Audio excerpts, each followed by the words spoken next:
Good morning, good evening, good afternoon, everybody. Welcome to another episode of The Success Shift. I'm very happy to be back. I've just taken a couple of weeks off. I was away in Sweden for a couple of weeks and then took a week to kind of find my feet again, get back into the rhythm of things and just kind of ease my way back. And yeah, it's been good, very good. My week back, I took some lessons in a trading aspect, which I'll have some confessions and some lessons that I've learned from them from this last week. I have some lessons from Sweden and things I've learned. And, sometimes when we're on this entrepreneurial journey, especially when you're overseas and away from family and friends, you don't hang around with people so much. And especially, trading and working online, there's not so many people to get involved in. And when I was in Sweden, I was with a group of, I think, 10 people, 12 people. And it's really interesting to get to work with each other and get that human interaction and get around people and that kind of community-based living. And it was really, really cool. So I took a few lessons away from that. Some of the things that I've learned that I'm going to share with you today, mainly my top 5 things that I took away from my trip in Sweden. And like I said, a couple of things compared to my trading that's been going on the last week, which I'm a little bit disappointed in, but we'll get to that. To start with, as per usual, I want to welcome the lovely listeners back again who show up pretty much every single morning.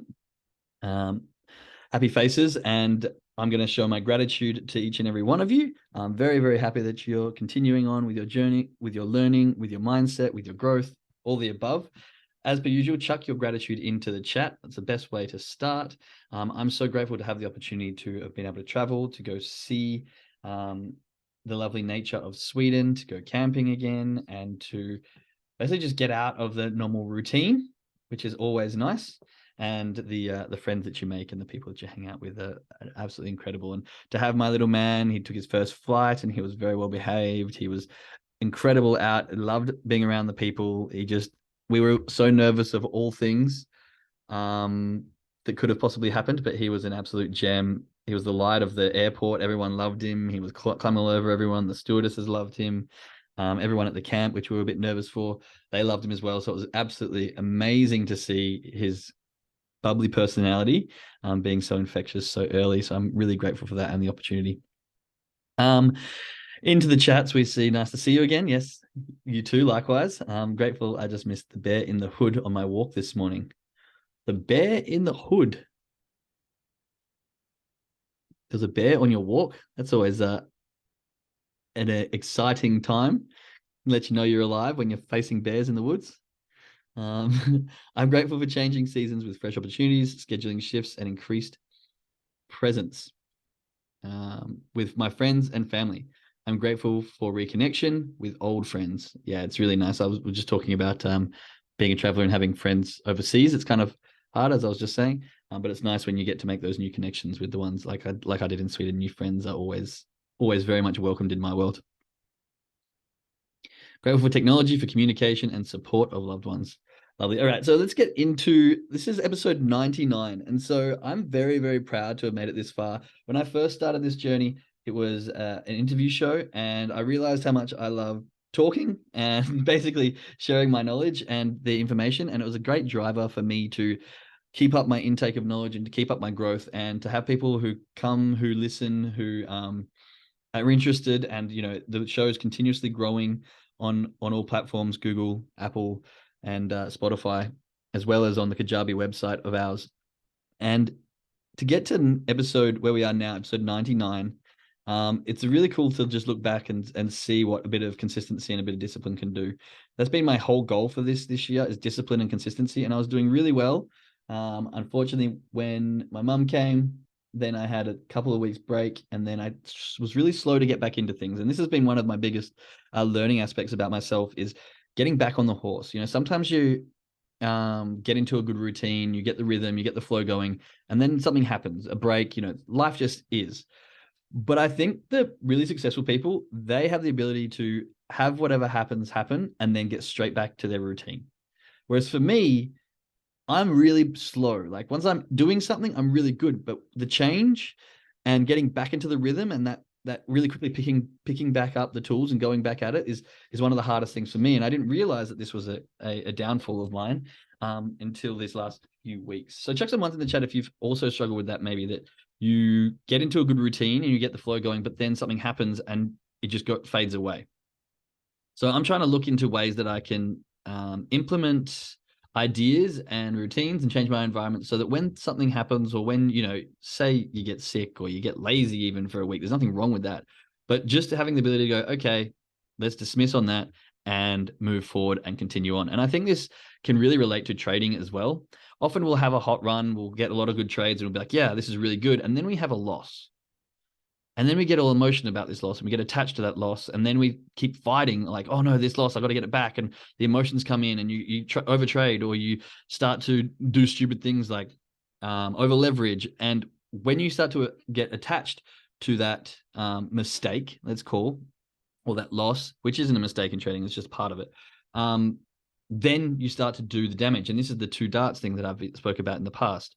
So we're doing really well. We have a mistake, and then we get attached to that mistake and we can't let it go. And then the snowball kind of rolls and makes things worse. You can over leverage, you can overtrade, you can do all the things that we know can destroy trading accounts. Same kind of concept when you got a good roll going and then you take a break or something happens, and then, I don't know, maybe you were not drinking and you decide to have a weekend party for someone, and then you start drinking again. Or you're jogging every day and then something happens and you can't jog for a few days, but then you can't start again. And it's the self-pity, the wallowing, the hard getting back up. That's the second dart. It's all in our head, it's all our mindset, and it's all our own I guess our own enemy. Let's call it that. So acknowledging this second dart and not like acknowledging that things happen and not dwelling on them, not holding emotion to them in our trading and just in our general life. I think that's a really big takeaway that I've had over this last 2 weeks. And this does come from, like I said, so my confession was I was doing a challenge. And some of you who've tried prop firm challenges, or you've done the demos, you may realize that it's a different mindset. And in the mindset course that I've got coming up, I will do a section on this prop firm challenge mindset. But really, it's a different it is a different mindset, because you have a goal, you have a time frame, and you have objectives to meet. And really that takes away from kind of the stuff that I talk about on this podcast, which is to be in that infinite game style play. You've actually got a finite game, you've got a limited time and a goal and an objective. And this kind of goes against the concept of happy trading, when you're just in that flow state and you're just playing the infinite game and just looking for the trades that match your trading plan. Now, if you can do that without the stress, and turn off that objective point of view and turn off that finite game concept, then I think you'll do really well and you'll pass a challenge. But I think for a lot of people, myself included, that extra stress, that extra objective, that extra timeline really adds the pressure, and this causes some issues and some mistakes to come, which happened to me. I was doing very well. I was about 50% of my way through being funded, came back day one, really wanted to make an impact and start off strong. And in doing so, made a mistake, got attached to that, and over traded, and even took an over leveraged trade, which I haven't done in almost a couple of years.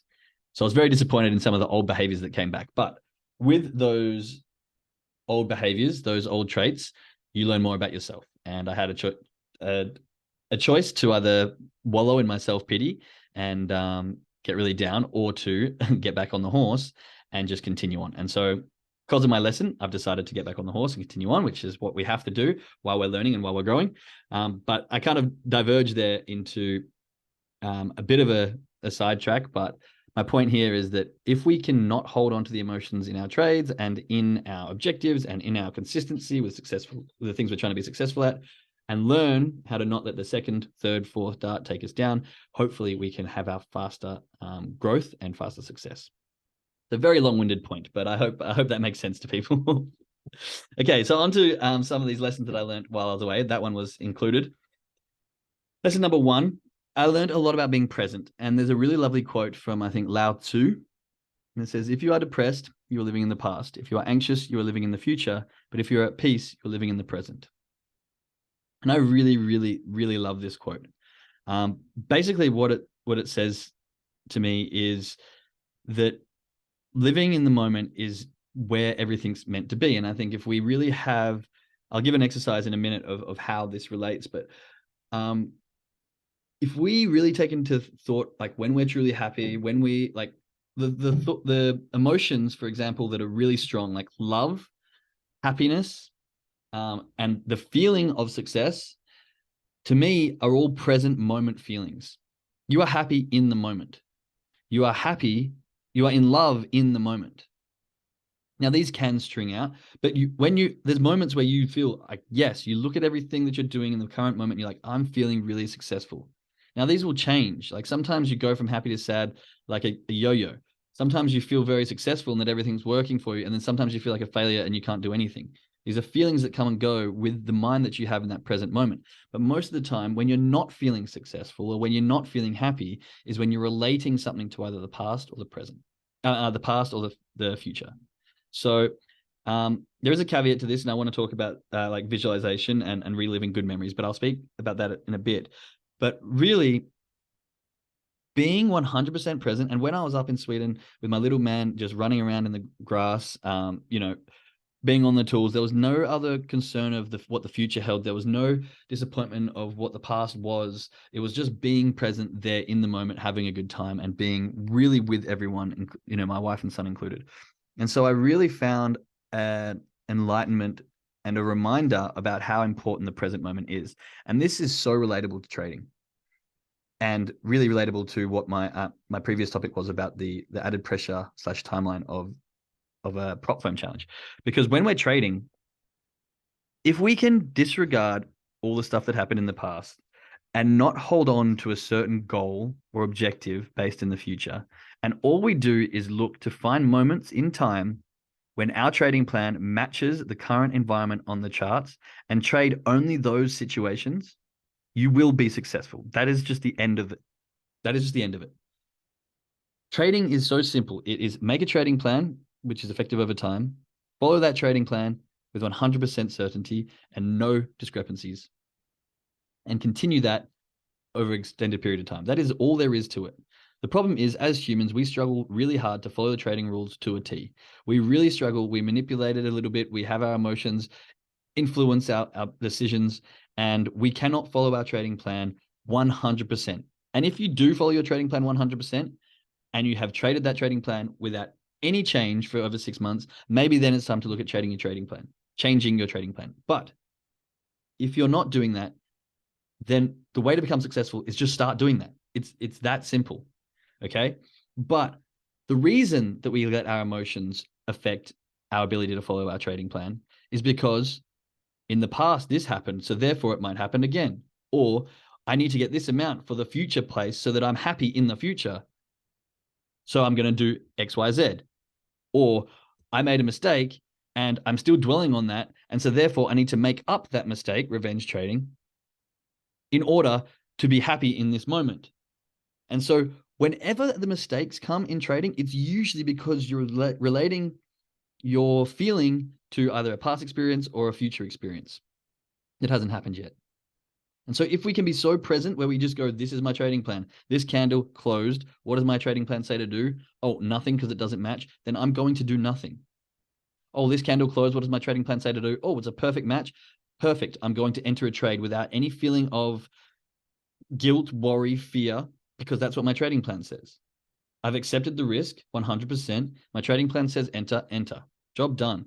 No emotion can be attached to that. But yet we don't sit in the present moment and we worry about the past and we try to live in an unreal future that's not there yet. And so therefore we make it really hard to follow our trading plan. Does this make sense to people? Check some ones in the chat if you can agree with what I'm saying here. One makes sense. One. Okay, cool. And so really I want you to, whenever, like this is why meditation is really good, because it helps you be present in the moment. And this is when I know when I'm trading well is when I can be more present in the moment. But unfortunately, sometimes that slips and fades and goes in different directions. So number 2, let go of which you can't control. So I spoke about this in the past, and working within a group of people, sometimes there's decisions that you disagree with, but you can't control it and it doesn't really matter. And so there's no point in dwelling on it. Again, just move on. Get back on the horse. This is what I was talking about at the start. So lesson number 2 is let go of that which you can't control. And the truth is we cannot control anything the market does. All we can control is our thoughts and behaviors related to what the emotions we have relative to the market. So why do we get caught up on a trade that turned around on us?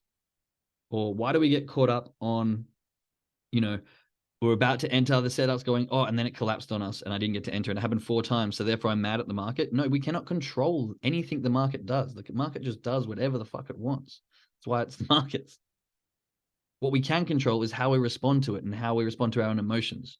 When we see an entry come and it collapses at the last minute and we get frustrated, okay, why are we getting frustrated? What emotion is happening inside of us? And then it happens 3 or 4 times and we get more frustrated. That is all within our own minds.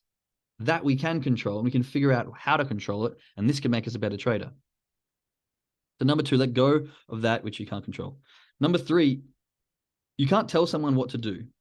You can, but they don't like it, right? It's best, this is something that I learned, it's best to give them choices or questions that allow them to figure out on their own whatever you're trying to teach them or whatever they need to know. And this is the same for yourself. Our ego often prevents ourselves from just listening to instructions. Unless you really, really, really trust that person, it makes sense to be a little bit skeptical when someone tells you what to do. So our primal fears prevent us a little bit.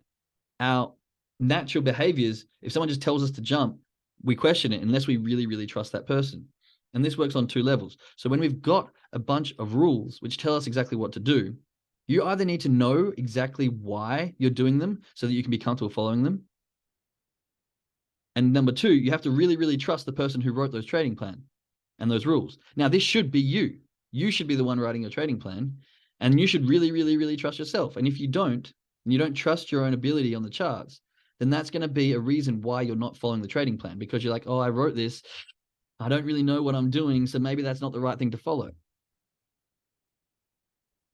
You need to be able to really, really trust yourself and your own ability and keep learning until you do trust yourself. Then write the trading plan that matches your style and then follow it.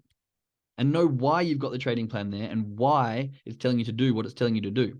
And if it doesn't, learn. If you don't know that, then learn it. You need to be able to have the choices and the questions asked in order to understand things on your own. People really like to figure things out on their own. Even if you've got someone asking you the obvious, the breadcrumb path of questions to get to the own answer, you're still going to feel so much more accomplished if you go that way than if someone just tells you it and you just have to accept it. So treat yourself in the same manner. Okay? Ask the questions, give yourself choices, and experiment until you know exactly why your trading plan is the way it is and you really trust yourself so that you can follow it. And number 4, the more you feel you need something, the harder it's going to be to obtain. Often when we really, really need something and we're trying so hard to get it, it's always slipping out of our grasp. Because often when we need something or we feel we need something, it's like, I need this because if I don't have it, will happen. And if you need something because of something else or preventing something else, then you're constantly thinking about that something else. And therefore, that is what you're attracting. And this is why those things don't actually come to you.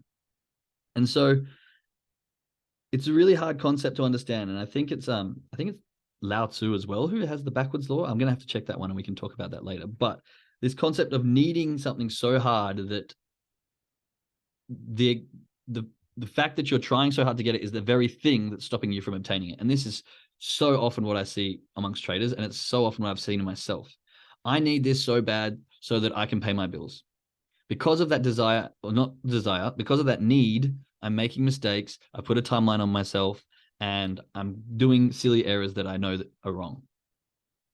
And so sometimes, again, it's just better to take a step back and not try so hard, I guess is the best way I can say this. Not try so hard to get whatever it is you're trying to attain, and just be present and allow the process to happen. Sometimes really, really good processes that have really, really good outcomes take a little bit longer. Learning this skill is a life-changing skill. And I think a lot of people want it now and immediately. And while, yes, of course, it's nice to have it, at least give it the respect it deserves and allow it the time and yourself the time to learn it. So truly trusting in the process will allow you to let go a little, which will help you in the long run to obtain what you're trying to get. And I say this all the time, but when in doubt, zoom out. What is the overall goal? Now, when you're working on a big project with a bunch of people and you're arguing about, I don't know, which way a plank of wood's meant to go, up or down, and then you realize you spent 2 hours, 3 hours deciding which way, and you're like, wait a minute, this is one plank of wood of 5,000 we've got to do. Why does it matter? When in doubt, zoom out. You're looking at a trade and you're like, oh, I've got to do this like so finite thing, and like I've lost this one trade, my whole trading career is over. No, it's just one little blip in the whole process of your lifelong trading journey. And this is something that I had to look at. You fail a challenge. Yeah, it sucks. No one likes it. But I can't determine my entire trading career on that one day where I made a bunch of mistakes, which ruined the challenge. I just go, okay, move on. It's one blip. And over the course and the journey that you have of the constant growth, you'll look back and be like, I don't even remember those. You'll laugh at the amount of times you tried and failed and be like, yeah, it took me so many times, but I'm glad I got it. I'm glad I stuck with it. When in doubt, zoom out. Sometimes I've had weeks where I just beat myself up so much and I'm like, this is 1 week of trading where it could have been a number of things where I didn't do the right thing, or a number of things where I made the mistake or couldn't understand what was going on. It's not, my self-worth is based on this week and how bad I did. When in doubt, zoom out. And this is the same for like chart analysis and everything. I say this a lot, so I just wanted to apply on a bigger scale. Okay. I want to put an exercise to you. You can do it yourself. It won't take long. But basically, this is what I asked was, when am I at my most peaceful, and when am I trading my best? And I just jotted down a few things, and I want to bring the correlation to your attention. And so my list is when I'm meditating, when I'm jogging, when I'm reading a book, when I'm playing guitar, when I'm cooking, and my new favorite is when I'm playing with my son. These are the things when I'm at most peace. And what's one thing I've gotten that all those have in common is that they're when you're present in the moment. So when you're meditating, you're literally 100% focused on being present in your breath, in everything that surrounds you. When I'm jogging, there is nothing else I can do but appreciate the jog and maybe listen to a podcast without, like, I can't just check an email. I can't get distracted by Facebook. I can't do these things. So when I'm jogging, I'm 100% in the moment. When I'm reading a book as well. Now, sometimes you do get distracted, but most of the time when you're actually reading the book, you are very present. You are in that exact moment, and it's peaceful. It's enjoyable. Playing guitar is the same. When I play a song, there is nothing else in the world that matters at that moment but the lyrics and the chords of the song that I'm playing. And if you know the song well enough, the emotion of the song as well. Cooking is the same thing. I can sit there and I get in the kitchen, I whip up a meal, and while I'm in the kitchen, I can't do anything else. There's no distractions, maybe some music playing, which also puts me in, the present moment. And I'm just there, present, happy, often with my wife and my little man. And of course, playing with my son. So all these things, why am I at peace? Why do they make me so happy? Why are they so easy and freeing? It's because it's when I'm in the present moment. All of these things happen at their best when I'm in the present moment. And I put the exercise to you, so you write a list and you can list these things. Okay, what are these things that bring me into the present moment? And then you can do those things more and more throughout your day, so that you are living present, so that you are living happy, so that you're living a bit more fulfilled, because nothing else really matters apart from how you feel in that moment. And then, when am I trading my best? Well, it's not when I'm stressed about a challenge. It's not when I'm striving for a certain value dollar amount. It's not when I'm trying to get money back. It's not when I'm mad, angry, or sad. It's when I'm content. It's when I'm just truly just looking at the charts. It's when I'm looking for trading plan trades. For example, if you're doing back testing, there's no money associated or attached, you can make some of the best trades because they come and go in a second. It's like, oh yeah, this is a great trade.